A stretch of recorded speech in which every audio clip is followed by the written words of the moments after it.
mamerina ny fiarabana atsika rehetrarehetra zay fa mandeha ato amin'ny YouTube. Mamerina ny fiarabana atsika rehetrarehetra manaraka ny fandarana ato amin'ny pejy ao amin'ny groupe ary ianareo ato amin'ny YouTube manaraka mivantana.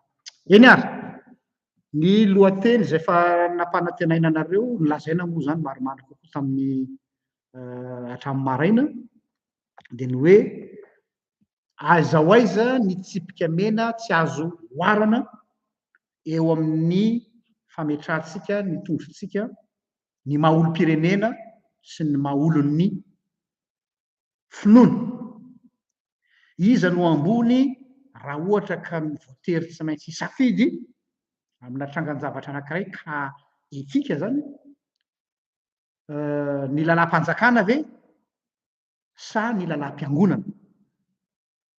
Tandriko tsara hoe lalam-piangonana za tsy miteny hoe ny tenin'Andriamanitra fa ho zao hoe ny lalam-piangonana. Eny ary ny antony ny fidianana n'ity lohateny ity androany dia toy n'ilay trangan-javatra niseho tamin'ny Madagasikara, ny olana tamina antoko-pinoana anankiray izay fantatry ny maro rehetra sy ilay tranga momba an'ireo mpianatra tsy nety ny redona ny hiram-pirenena satria mpikambana ao amin'ilay antoko-pinoana anankiray io. Dia araky ny vaovao reko dia hoe niteraka ho an'ireo namany sasany koa tsy nety hira dia lasa nanapatra fahefana ny tompon'andraikitra dia lasa nitatra lavitra ny raharaha tonga hatrany amin'ny fitsarana. Efa saika tsy hiresaka an'ity zavatra ity mihitsy satria za manokana aloha tsy dia mahaliana ahy ilay izy aloha dia tsorina fa hanomezana fahafapo atsika mpanaraka ny pejy indrindrandrindra ireo tena fatra-mpanaraka izay niangavy taty amiko hoe sao dia mba tsara resahana ihany ilay izy satria mety misy very ny olona hoy ty namana antsika anankiray ty dia anaiky ihany aho eny ary aloha resahana an'izy sady sao sanatria koa lasa misy ohatran'ny manararaotra ohatran'ny sima misioka eo dia hoe ahoana ny amin'io ka andao ary ho resahantsika momba an'izay. Marina fa zay foana ny prinsipe antsika eto amin'ny pejy RGL tsy hiresaka ny amin'ny décision de justice ny fanapahan-kevitra ny fitsarana, tsy hiresaka koa ny amin'ny position'ireo ray aman-dreny sy ny position'ny fanabeazam-pirenena samy manana ny position eo fa ny ahy zany dia miainga avy amin'io zavatra io problème de fond no mila resahana fa tsy ilay tranga. Hitanareo izay le lazaiko hoe rehefa isika tsy mahay manararaotra mahay maka lesona amin'ny ifotony ny zavatra mitranga eo anivon'ny fiarahamonina dia tonga amin'ilay fitenenana hoe l'histoire se répète. L'histoire se répète satria raha mijery tsara nareo izao zavatra izao karazana répétition ny tranga efa nisy teo aloha ihany raha tadidinareo tamin'ilay resaka douane sy resaka commune, resaka douane sy resaka fifoazana nandeha nakeny na tsy nandeha nakeny peu importe. Mbola nisy koa ankoatr'izay tranga hafa teo aloha verimberina foana zany lasa atao hoe sary stéréotype eo zany fitenenana ka ny fiverimberena ireny tranga ireny dia amiko karazana symptôme soritra aretina hoe misy olana eto amin'ny firenentsika amin'ny resaka fametrahana tsara tsipika mazava tsara na ligne mazava tsara aiza ny frontière aiza ny sistany eo amin'ny resaka religieux sy ny resaka séculier. Tsy misy tsony io frontière io efa mifangaro voraka ny resaka fivavahana sy ny resaka ara-panjakana hanika mahasahy na ny andaniny na ny ankilany mifampitsabaka tsy matahotra intsony ny aty amin'ny religieux hijabajabaka any amin'ny raha-panjakana any amin'ny atao hoe décision Fanjakana ary ny fanjakana koa tellement fa mitsabatsabaka amin'ny raharaham-pivavahana sy tahotra tsenatra koa mibaikobaiko ny fiangonana amin'izay tokony ataony amin'ny fiarovana ny tombotsoa satria tsy mipetraka mazava les frontières goragora loatra satria mandeha amina sentiment ina le sentiment ny resaka finoana io tsy azo hidirana lalina samy manana finoany ny olona liberté de religion liberté de culte amiko fialofan'ny kanosa ihany ireny ataoko angambany fa tsy adala tompoko ny firenena maro samihafa mametraka na système de régulation temporelle ny lafin'ny organisation religieuse ny tany rehetrarehetra dia manana système de régulation ahoana ny ahafahana mandrindra sy mifehy ireo karazana antoko-pivavahana rehetra misy eo anivon'ny firenena anankiray tsy mitsabaka any amin'ny doctrine tsy mitsabaka any amin'ny fana filaza zany any amin'ny fitantanany fa mametraka kosa règle de jeu eo amin'ny atao hoe fahaizana miara-monina le vivre ensemble fa raha mitoy zao zavatra zao dia anarchie totale ao Madagasikara samy manao zay tiany atao au nom de la liberté de culte amin'ny anaran'ny fahalalahana ara-pivavahana zany hoe lasa kasikety hialokalofana sisa le hoe samy manana ny finoany samy manana ny convictiony ka tsy misy afaka mifampibaikobaiko marina zany fa izao misy koa tompoko ny ligne mazava tsara eo amin'ny atao hoe sphère publique sy ny sphère privée raha vao tsy asiantsika frontière mazava tsara amin'ireo roa reo fa mifangaro anjavony fotsiny eo dia zay mahatonga an'ireny état islamika manao ny ataon'ireny ohatrany mahazo any Afghanistan amin'izao fotoana zao mahazo any amin'ny tany hafa reny tsy mahazo mianatra ny tovovavy satria araky ny lecture coranique ny zareo zay tsy lecture coranique ny olona tena vrai musulman anisan'izany tariky ramadan reny ry tariky ramadan reny mba eno tsara nge ny fomba fanazavany tariky ramadan ny atao hoe islam fa hafa mihitsy sy araky le mahazatra atsika fa noho ireny no manana fahefana eo anivon'ny fitondram-panjakana dia lasa mametraka ny azy dia lasa manonga le ny charia no mipetraka dia misy koa ny kristianina manofy atoandro te hametraka ny atao hoe état théocratique misy zany za tsy d'accord amin'izany mihitsy na dia pastor ary tsy d'accord ny ametrahana fanjakana kristianina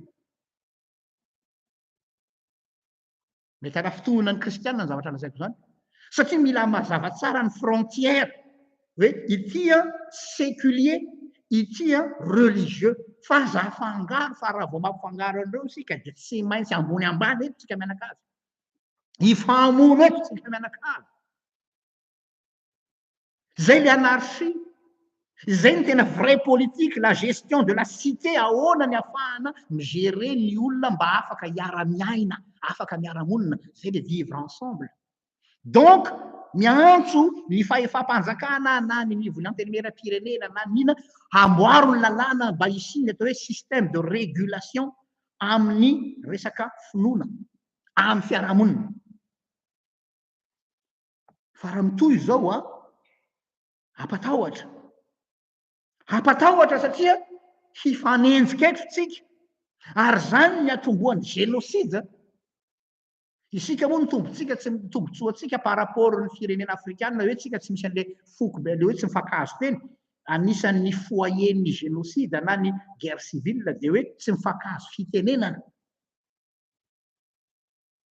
isika nomen'andriamanitra tombotsoa hoe teny ray ifankazony any avaratra ka hatrany atsimo na dia ataontsika misy ny dialecte fa azadiny fa foyer de génocide anankiray tsy azo tsinitsiniavina dia ty resaka fivavahana ity satria lasa misy anarchie religieuse au nom de la liberté du culte zay tsy d'accord amin'izany mihitsy ny andriamanitsika dia andriamanitra ny filaminana fa tsy andriamanitra ny fikotranana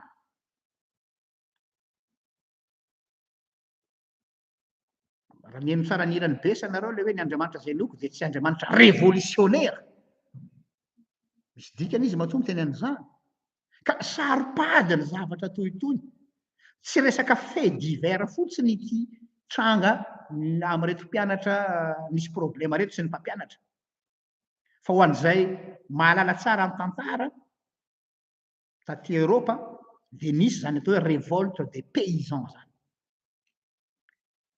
fikomin'ny tantsaha tamin'ny moyen âge tamin'ny andron'ny réforme tamin'ny andron'ny Luther io révolte de paysans io a conséquence ny réforme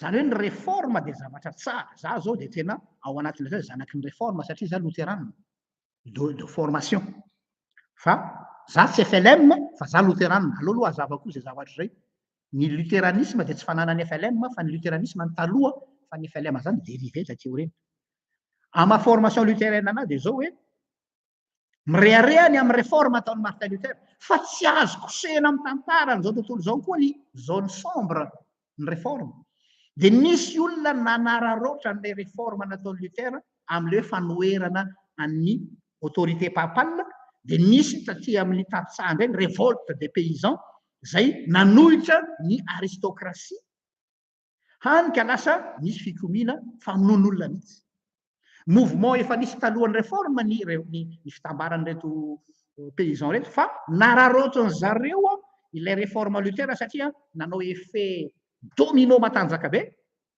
dia tsy tohitra ireo tantsaha reo dia lasa nanao révolte ary misy maro no vonoina vokatra à un moment donné voatery naka position hatramin'ny Martin Luther zay tsy tokony natao satria natanjaka loatra ny pression nahazo azy tsy mamelatra milaza an'izany tantara tsy azo kosehana ary tsy azo amboamboarina rehefa tsy mety amin'ny tenako toy izany koa tamin'ny andron'ny Martin Luther rehefa nanao ny réforme izy ny réforme Luther anie dia réforme intérieure réforme ny finoana fa nisy namadika an'izany ho fikomiana dia anisan'izany a ry Karlstad nanao ny atao hoe mouvement iconoclasme le mouvement iconoclasme dia zao zay rehetra tantara ny resahako eto zay rehetra mamofopofona fiangonana katolika tamin'izany fotoana izany aloha tsy rena tsara dia nipotehina daholo nipotehina ny trano fiangonana nipotehina ny sary vongana novonoina zany pretra hatramina fikasihan-tanana na pretra dia ozy Luther hoe non tsy izay le réforme nylazaiko anareo hitanareo amin'izay fa hoe ity resaka fivavahana ity raha vao tsy voafehy ao anatina régulation publique dia misy fiantraikany amin'ny désordre public miteraka korotany fiarahamonina satria tsy mipetraka tsara tsony ilay frontière eo amin'ny averiko foana le séculier sy le religieux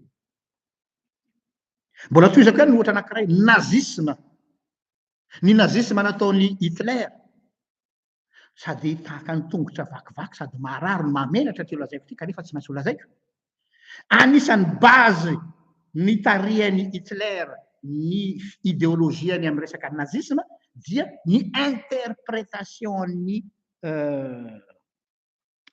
Hitler ny asa soratry Luther ny amin'ny jiosy zone sombre eo amin'ny tantaran'izao tontolo zao zany dia n'interpréteny Hitler amin'ny tiavany azy dia noentiny justifievany ny famonoana ny jiosy natonga ny Shoah na tsy ravina fa tsy olona mikararana tiako lazaina aminareo dia zao tena mampaneno sonnerie d'alarme eto mahamaika anareo mpitandro ny filaminana dia le olona milahatra eny amin'ny 13 mai le olona mikivorivory eny Atsiero satria efa akaiky ny fifidianana fa ity phénomène ity tompoko asa mba andaniana rorondova ve asa mba tena mba jerenareo akaiky fa jereo akaiky fa zava-doza ho an'ny fiarahamonina malagasy io satria lasa récurrent le izy lasa miverimberina le izy dia mety fotsiny nampalahelo fa tsarina isy an'izao fa tokony ho signal d'alarme reny hoe misy zavatra tsy mandeha na misy zavatra efa misafotofoto eo anivon'ny firenentsika ka ato amin'ity resaka régulation ny fivavahana tia no mila asiana resaka. Matsoa zany tsika mandany fotoana manao zavatra eto satria le fandarana zoma dia mifandraika amin'ny fiainana andavanandro ihany koa mba hampitana hafatra ka asa raha mba tonga mipaka any amin'ny tompona andraikitra fa dia io moa mitory anefitra ny anjarany tena. Anao fampatsahivana kely aho fa misy article sy publication efa navoakako tany aloha ela be tany izay azo lazaina hoe mifandraika amin'izao ihany ka tiako averina kely mba ho tadiditsika. Manoloana ny fianianana ara-tadidinareo nisy polémika be teto Madagasikara tamin'ny fianianana nataon'ny filohan'ny Repoblika Malagasy amin'izao fotoana izao hoe tsy mianina amin'ny Baiboly. Dia nandeha ny polémika tamin'izay fotoana izay ny vaivay sy nafana ny fanehoan-kevitry ny olona maro. Dia rehefa nandre ny fanambarana fa tsy asiana le fianianana mampiasa Baiboly tamin'ny fotoana io, izay tsy fantatra ny tena antony manokana satria izy ny mahalala azy moa. Tsisy fitaovam-pivavahana araky ny finoana kristianina ihany koa. Dia tao ireo nanana fihetsika ho mba pietse-po, nandeha amin'ny fietse-po hoe scandale hatramin'izay dia mianina amin'ny Baiboly ny mpitondra, itsika firenena kristianina, itsika dia tokony izao mpivavaka. Izay ny amin'ny andaniny. Amin'ny ankilany, tao ihany koa ireo mitony tena ho fatra-panaja ny sata repoblikanina, manamarina izany fanao izany, izay tsena izay ny tena izy tokoa, izay tokoa ve no manosika azy mamoaka an'izany fanazavana izany sa fialonana na fialofana tsy ho tazana loatra fa anticléricalisme ny tena ao ambadika. Zany hoe samy nanararoatra daholo an'le événement mitranga ny andaniny sy ny ankilany, samy mandrovitra daholo. Tao ihany koa ireo nivohiny hoe pluralisme, ny fahamarona ka hanindrina fa tsy ny kristianina irery no manana ny lahara-pahamena amin'izay atao amin'ny tany sy ny fanjakana.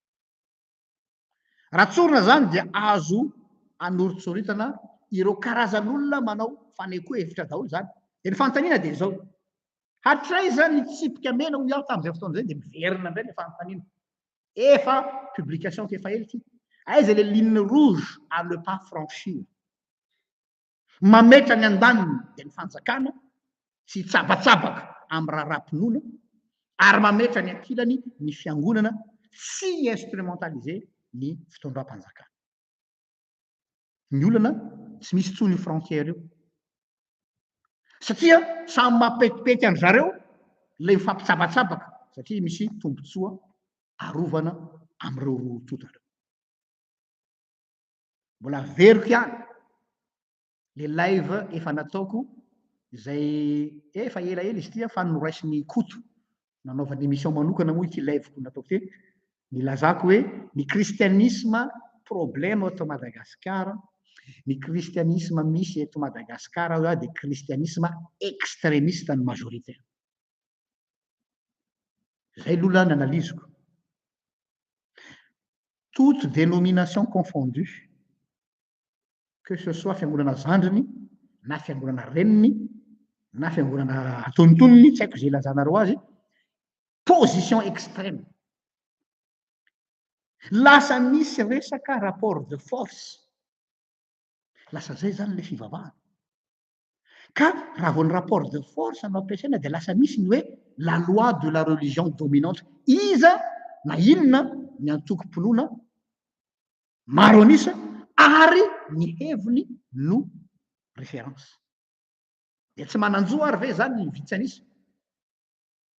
Tsy mananjo ve zany ny minoritaire? Tanareo fa mandringa le izy. Donc zany zany rehetrarehetra zany problématika mila vahana ary ny amahana an'izany tsy za eto amin'ny pejy eto no milaza azy fa zay mahatonga ny teny any amin'ny Romanina ny hoe napetraka Andriamanitra ny fanjakan'ny sabatra na ny fanjakana ny resaka autorité publique handrindra an'izay zavatra izay. Manana an'izay structure zay ve tsika ao Madagasikara? Na koa mety manana le structure tsika fa andanitsika vola ve, andanitsika hery ve ny fikarakarana an'izay satria raha jerena ny fiazakazahany fiforonany fiangonana misy ao Madagasikara. C'est des bombes à retardement. Misy système de régulation vetsika. Hanome ohatra anankiray efa fantatrareo ngambany CAN Rwanda, i Paul Kagame, peu importe ny position tsirairay ny aminy. Fa Paul Kagame indray andro namoaka fanapakevitra mihitsy hoe aleo izy akatona ny toerana rehetrarehetra izay miforona toy ny toeram-pivavahana nefany tsy olona mianatra am'le izy no eo. Zay ny fomba nahitany azy. Tsy fantatro zany na mety na tsy mety, fa tiako tena au moins misy tentative hoe inona mba principe républicain tokony raisin'ny mpitondra fanjakana zay ho avy eo sy zay eo am-pitoerana ahafahana mifehy ireto fiangonana ireto mifehy lazaiko eto tsy hoe tsabatsabaka. Vice versa koa, inona koa ny principe apetrakitsika fiangonana ahafahantsika mamaritra hoe ny fianjakana tsy mahazo mitsabaka aty amin'ny faritra misy atsika fiangonana. Samy mandinika ny kopiany sy ny devoirany zany ny tsirairay. Fa raisiko ny fampianarany ngai Martin Luther. Nanazava izy ny amin'ireo fanjakana anankiroa hoe misy fanjakana roa zany mifehy zao rehetra zao. Ao zany ny atao hoe fanjakana sabatra ary eo ny fanjakana fahasoavana. Royaume de l'épée, état de l'épée, état de grâce. Ny fampifangaroana an'ireo fanjakana roa reo hoy Lutera dia mitera-doza. Tsy roa amantana. Satria misy ny extrémiste ho iaho mafana fo be, ohatra mandray exemple izy hoe ka zareo ny tantaran'ny zanak'Israely. Israely aneo izy ka Andriamanitra no mifehan'le firenena dia ny lalàn'Andriamanitra ny lalàna mifehan'le firenena. Zay zany ny argument ny extrémiste satria hoe zany hita ao Baiboly. Zay foana masina hoe zay voalazan'ny Baiboly no référence, izy le référence eto zanak'Israely. Azadino fa ny Israely dia firenena navahan'Andriamanitra. Cas spécial, cas spécifique. Donc ny tantara zanak'Israely ao Baiboly ravako si modèle type de gouvernance mihitsy ny fikendren'ny tantara zanak'Israely. Tsy fanehoana am'izao tontolo zao hoe ohatr' zao ny tokony fomba hitantanana amin'ny firenena dia mikalke amin'ny Israely. Ka mandrevy état théocratique ny sasany. Misy olona ao Madagasikara. Tsy hanonona anarana fa fantatrareo eo amin'ny fomba fiteniny sy fandraisan'ny fitenenana amin'ny fahitalavitra sy amin'ny Facebook. Fa mandrevy ny hametrahana ny atao hoe état théocratique io. Satria manana fantasme sy manana nofinofy monarchika miafina ao ambadiky le théocratie. Zany hoe raha vao miresaka théocratie anao dia tonga dia avy hatrany monarchie ao ambadiky zany hoe fanjakan'ny mpanjaka. Dia hopitehana ilay référence républicaine fa te hiverina amin'ny monarchie mba ahafahana mamerina le monarchie dia atao hoe Andriamanitra nametraka azy teo dia ny théocratie. Misy zany. Fa na tiatsika na tsy tiatsika ny ao anatin'ny lalàna ny fehiny firenentsika aloha dia Madagasikara dia république. Hatreto aloha tsy fantatro izay ho ataony ao aoriana. Ary républicain isika dans le bon sens du terme. Dikan'izany misy lalàna mifehy azy ny tany. Ary zay nefany misy olona tady hanafangaro an'izay. Misy tantara tao amin'ny soratra masina tena hitako hoe malaza azy tsara tamin'ilay namandriana an'i Jesosy tamin'ny fariseo. Asa raha tadidinareo ilay tantara, ilay fanontaniana ao Marka 12:1-4, ovakitsika zay. Marka 12:1-4 ka hatramin'ny 9.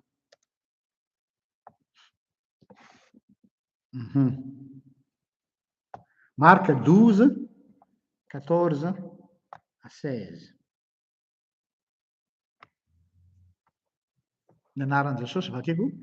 Ary rehefa tonga izy ireo dia nanao taminy hoe mpampianatro, fantatray fa marina ianao ka tsy mampaninona anao ny hevitry ny olona fa tsy mba mizahatavan'olona ianao fa mampianatra marina ny lalàn'Andriamanitra. Mety va ny mandoa vola hetra ho an'ny Kaisara sa tsia? Handoa va izahay sa tsy handoa?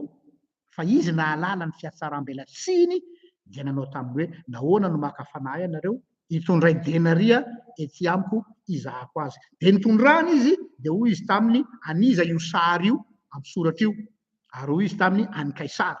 De hoy izy taminy aloava ny Kaisara zay ny Kaisara ary ho an'Andriamanitra zay n'Andriamanitra dia gaga taminy ireny. Haitsika tsara antsika zao zavatra zao. Aniza io? Aloava ny Kaisara zay ny Kaisara ary aloava n'Andriamanitra izay an'Andriamanitra. Haitsika tsy anjery iny verseny fa aiza le structure na le contexte misy azy. Jereo tsara le matoateny ampiasaina eto na le verbe ampiasaina eto. Ary Jesosy ny teny azy hoe andininy fa 13 non andininy fa 14. Ary rehefa tonga izy ireo dia nanao taminy hoe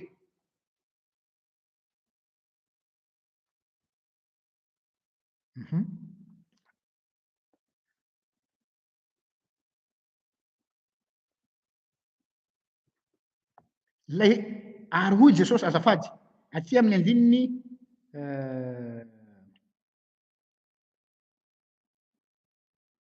andininy fa 15 azafady tompoko. Handoa va izahay sa tsy handoa? Fa izy nahalala ny fiatsaram-belatsiny ka dia nanao taminy hoe. Le hoe Jesosy nanao taminy hoe zany hoe niteny hoe ny verba ampiasaina eo mialatsiny fa miditra somary teknika kely. Ny matoateny ampiasaina eo dia avy amin'ny teny grika moa io de hoe apokrinomai. Apokrinomai. Le hoe apokrinomai dia hoe valikafatra no ny fanontaniana napetrany teo aloha. Fa tsy hoe miteny fotsiny. Karazana question réponse zany. Nefany ilay temps na le fotoana ny conjugaison le apokrinomai dia aoriste. Ny aoriste dia midika hoe zavatra mitohy foana. Zavatra manan-kery foana amin'ny fotoana rehetra. Noho zany zavatra lazainy Jesosy eto zany dia zavatra vérité absolue na dia hoe valiteny nomeny an'ireto fariseo reto any. Io le resaka ny fanaovan-tany Jesosy. Iza no niresahany Jesosy eo? Iza no valiny eto? Ankolafy anankitelo. Ny fariseo, ny hérodianina ary ny mpamoretra. Ny fariseo, ny hérodianina ary ny publicain. Iza daholo ireo? Ny fariseo dia mouvement atao hoe mouvement religieux manao politique. Mouvement religieux manao politique miseho amin'ny romanina hoe zahay no mouvement populaire na hoe populiste akaiky ny vahoaka indrindra. Or tsy manana finiavana hikarakara-vahoaka izy fa miexploiter ny fahantrano le vahoaka mba azahoana ny fon'le vahoaka amin'ny discours politique dia mampiasa ny fivavahana hilalaovana ny fihetsepo-ny vahoaka mahantra hanoherana ny fanjakana misy tao dia romanina izany. Jerenareo tsara lay manipulation iza ny manipule aniza. Ny fariseo zany zay miseho azy ho mpivavaka kanjo manana objectif politique de ny manipuler ny opinion publique, manipuler ny opinion publique, misurfer amin'ny fahorian'ny vahoaka mba ahafahana mitady rébellion na fikomina contre ny César. Donc zany mialatsiny raha ampiasan'ity expression hoe ils n'ont rien à cirer de la souffrance du peuple. Tsy misy raha iny zay fahorian'ny vahoaka zany fa miseho akaikin'ny vahoaka izy mba ahafahany mandrabiraby azy hanohitra ny fanjakana romana. Iry olo mametraka fanontaniana eto. Iza koa ny faharo? Hérodianina. Iza ny hérodianina? Ny hérodianina dia zao ny fanjakan'ireo hérodianina zany ireo moa le mpanjaka saribakoly tsy tena mpanjaka satria raha ny tena marina dia ny fanjakana dia tokony tamin'ny taranaka Davida amin'ny dynastie davidika. Fa ireto mpanjaka tsy fatapatapevina n'importe où napetraky ny romanina hiaro ny tombontsoa ny romanina fa zareo retsy koa manararoatra an'izay dia azo lazaina hoe ny hérodianina dia ireo mouvement atao hoe opportuniste politique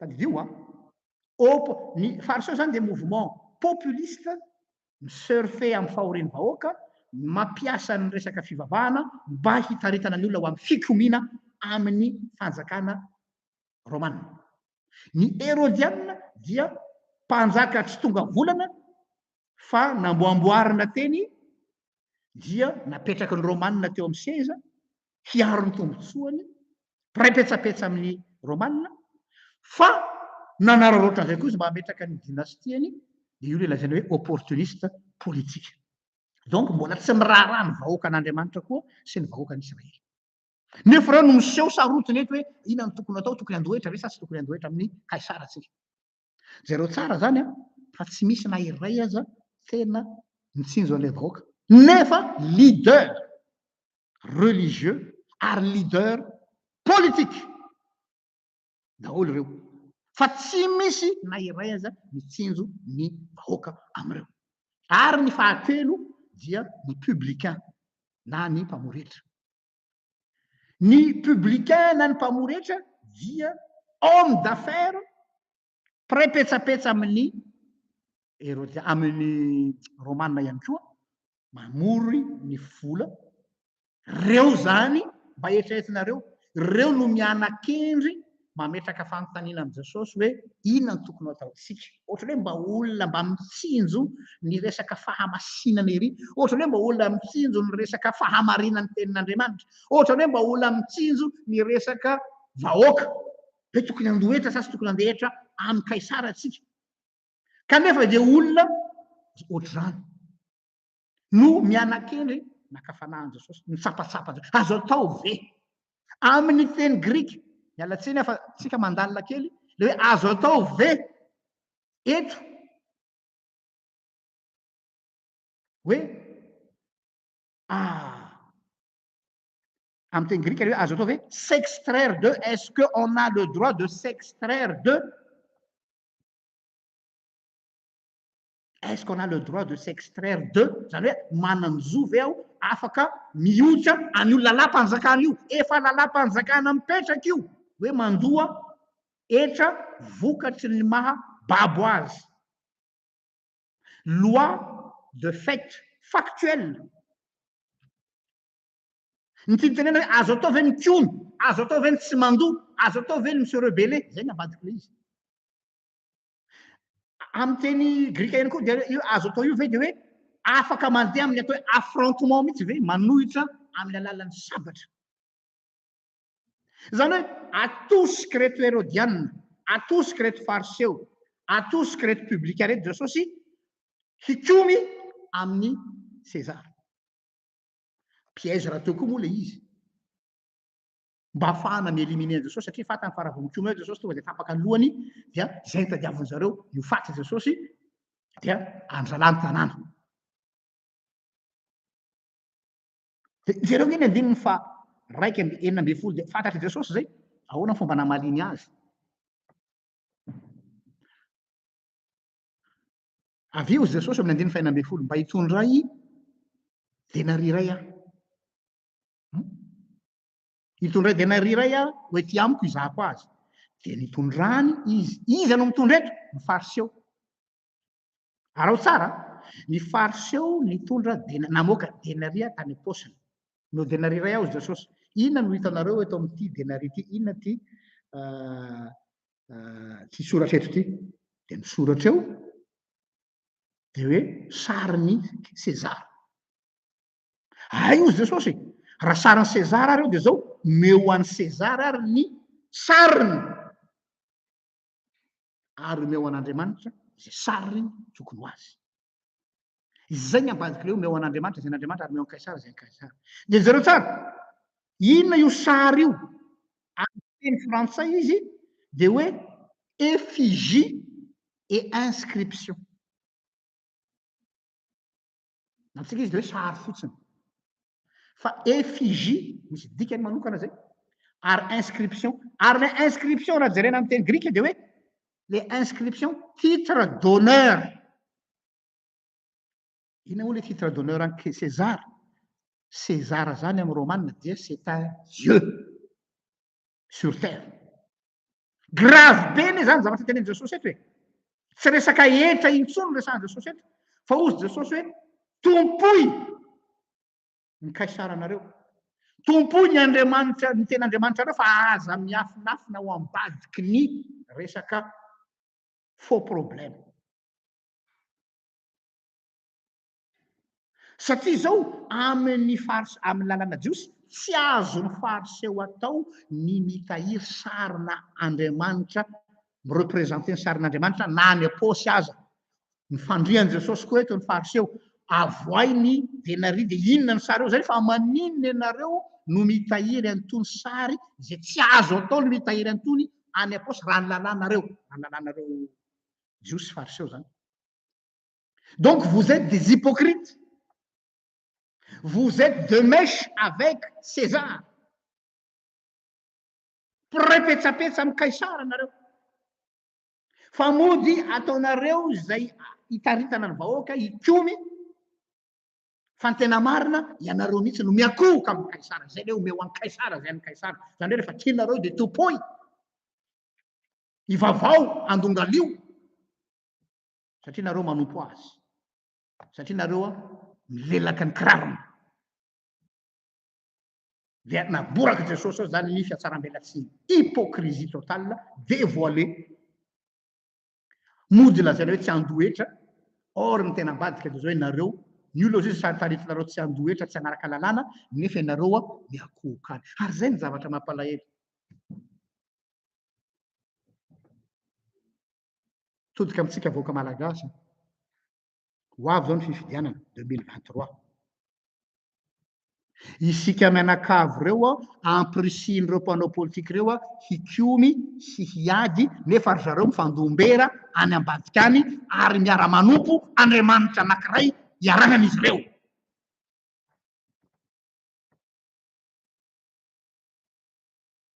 hitanareo mody mifanompoanompo amin'ny radio sy amin'ny télévision sy amin'ny gazety io fa ny ambadika any reo manompo Andriamanitra anankiray izay iarahan'izy ireo manompo dia ianao no ampirisiany hifamono eto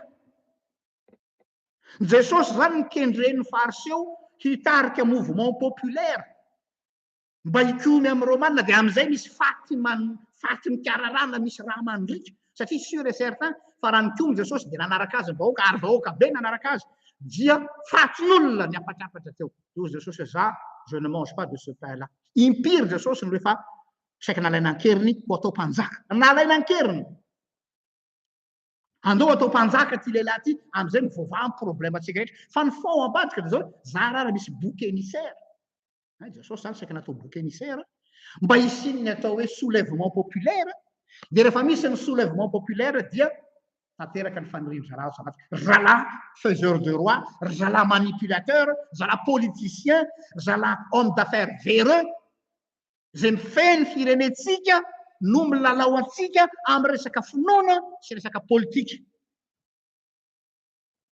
sokafo ny masonao ry vahoaka malagasy fa à un moment donné reo olona reo dia mifandraika ihany ary mifankahazo any ambadika any satria manompo Andriamanitra anankiray iombonana izy mianakavy dia ianao anefany tsy mifampiditra trano amin'ny dadatoanao sy nenitoanao satria timizy dia ianao TGV na koa HVM ianao dia ny ray tsy haiko fa reo ane mialatsiny ahy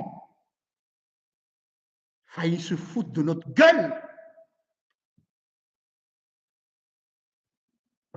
tsy fitiavana anao vahoaka zany mihitsy io ka Jesosy tsy miditra amin'izany jeu zany zay le hoe zanaky ny mazava aoka aranitra ny saitsika tsy ho lalaoviny olona any amin'ny resaka fivavahana mba ho tonga any amina resaka fikorotanana fampetraha amin'ny toerana hoe ara-panahy aza miditra amin'le jeu maloto mihitsy hiteraka anarchie. Ka aloha zavatra izy ny vahoaka nanaraka an Jesosy zany nalaim-panahy hampifangaro an'ireo saika haka azy ankeriny ho atao mpanjaka. Tsy mila an'izany aho ozy Jesosy. Le andremo ozy Jesosy hoe mpanjaka va ianao ozy Pilata, na i Pilata ara nefa nanomboka salasala hoe sao de mba manao double langage ary ty Jesosy ty. Mpanjaka va ianao? Fantany piège iny, de ozy Jesosy hoe oui mpanjaka aho. Vola araky ny voalazanao. Fa ny fanjakako de toizo tsy avy am'izao tontolo zao. Inona ny tiany lazainy? Ny fanjakako, mon royaume est au-dessus de tout ça. Au-dessus de la mêlée. Ny fanjakana misy eto de fanjakana temporel voafetra araky ny fotoana. Fa ny fanjakako ozy Jesosy dia fanjakana intemporel. Ka tsy le intemporel ambony noho ny temporel ka tsy ray petsapetsa amin'ny temporel mihitsy.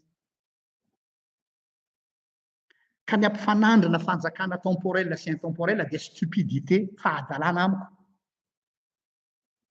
Tsy ndriko tsara, tsy fiangonana ny resaka eto fa fanjakan'ny fahasoavana. Zany hoe le fivavahana, la religion de l'intérieur.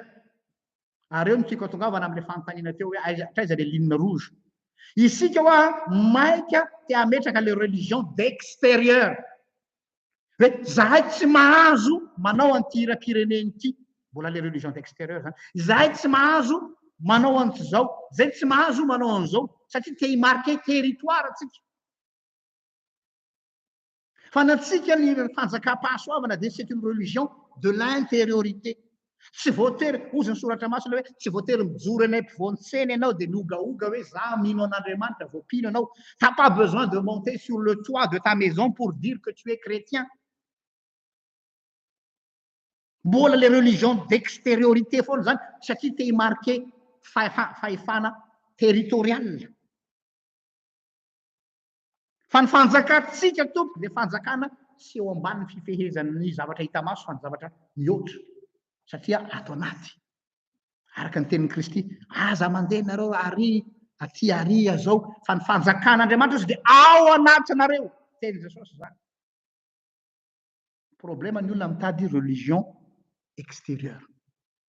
Fa tsy mitady les religions de l'intériorité. Et inona moa les religions de l'extériorité? Les paraître. Malaza be am'izao le terme hoe oera fa izay misy. Oera daholo ny zavatra hoe tsy misy occasion afahako moera manao publicité le dénomination dia manaroatra daholo. Zahay fiangonana ao anana dia zao, dia te ampiseho hoe zahay dia zao. Dia midika inona moa zany? Ça sert à quoi?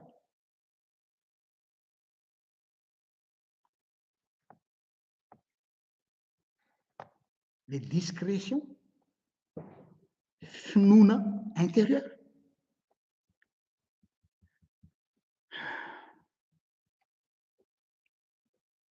Ahoana ary no hamaritana an'ilay faritra mena hoe ty faritra mena tsy azo idirana, raha zay ngany lazantsika azy, tsy azo oarana plutôt, araka le fanontaniako teo, dia mba misy verset ty mba tiako mba vakitsika ao amin'ny Romanina toko 7:12, andininy 7 ka hatramin'ny 9. Romanina toko 7:12 andininy 7 ka hatramin'ny 9.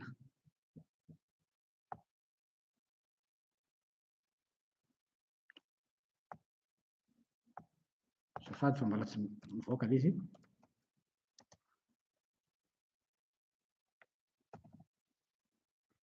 Romanina toko 7:12 andininy 9, 3 sy 9, safady kely. Safady aloha fa sady mivantana moa tsika eto. Romanina 13, 3 à 6.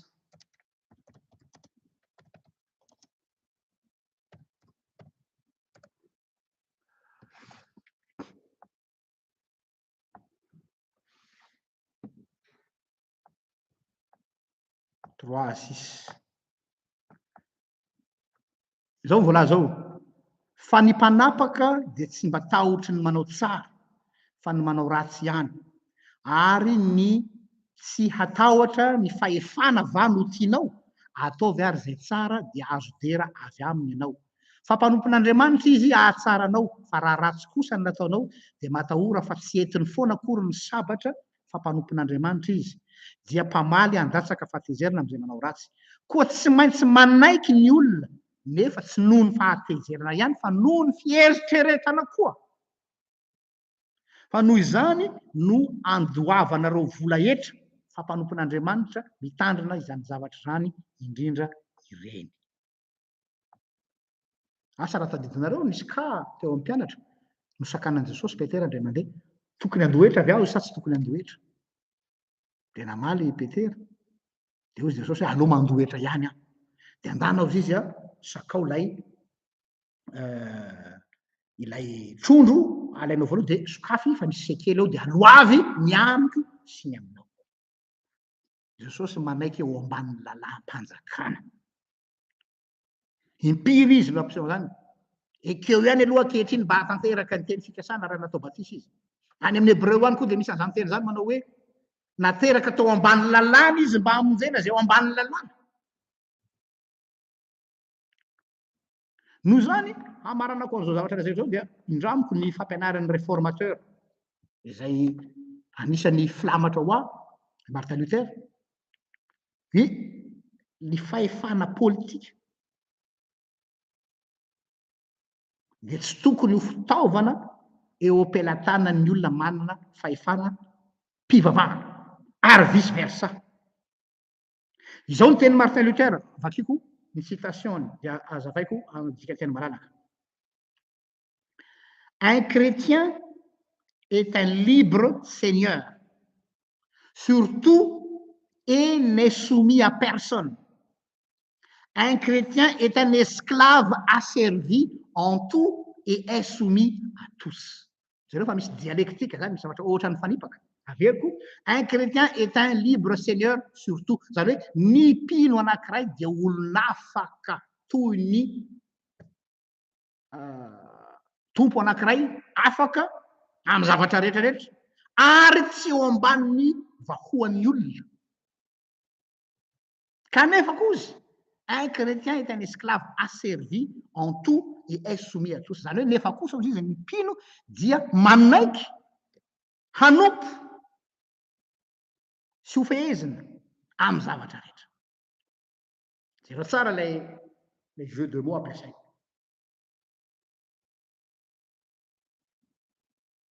Zany hoe ny fahafahanao, ny liberténao dia ampiasainao hikarakaranao ny hafa. Fa tsy hoe ny libertéko no ambony indrindra dia ny sisan'izay mirodana daholo. Ny fahafahanao Lutera dia fitaovana entinao manompo ny hafa.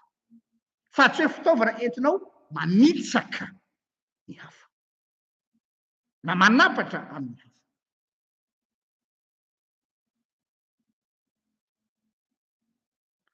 La liberté intérieure du chrétien accepte joyeusement la soumission aux besoins de son prochain. Ny fahafahana anaty ananan'ny mpino kristianina dia ny fanekeny ampifaliana ny fanekeny ho feheziny ny zavatra ilainy rehetrarehetra ho amin'ny tombotsoan'ny maro. Raha izay no iainan'ny olona na amin'ny lafiny finoana aza, tsy misy ny korotana. Noho zany ny finoako na ny conviction religieuse ananako tsy tokony ho prétexte ahafahako manapatra zay tiako aminao. Fa ny libertéko dia ho ampiasaiko ahafahako mikarakara ny rehetra. Ka tsy zay ve moa ny gestion de la cité. Zay no amarana koa izao fandarina izao dia misaotra anareo naharitra hatramin'ny farany nanaraka izao fandarina izao. Ame fotoana anareo amin'ny manaraka indray. Veloma tompoko.